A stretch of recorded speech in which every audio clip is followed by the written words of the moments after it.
देखे न जाने भाग गइल के लेके बड़ा शरम के बात बा।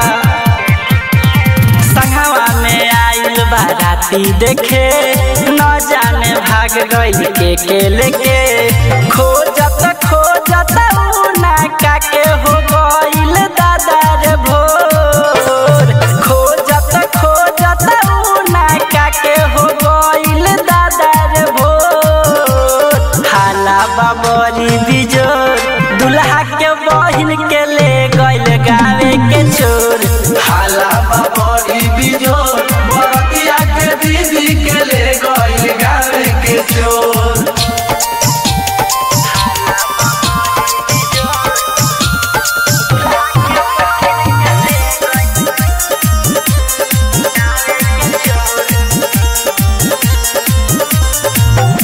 देखे में लागत रहली पहले से खिलाड़ हो।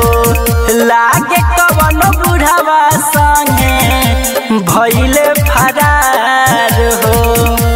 हमरा ये लागता देखे में लागत रहली पहले से खिलाड़ हो।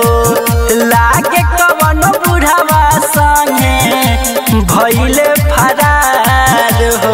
लहंगा झमकौआ पेन्हले रंगले रहे ठोर। हाला बाबरी बिजोर दुल्हा के बहिन के ले गइल गावे के चोर।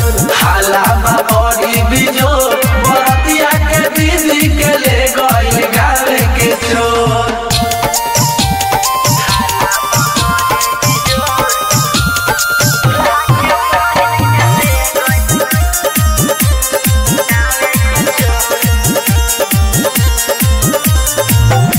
कहे में शरम लागे हमारा ई बातावा।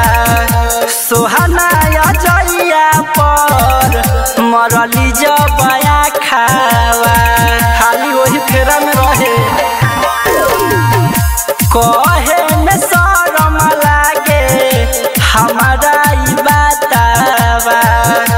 सोहना जइया पर मरली जबया खावा।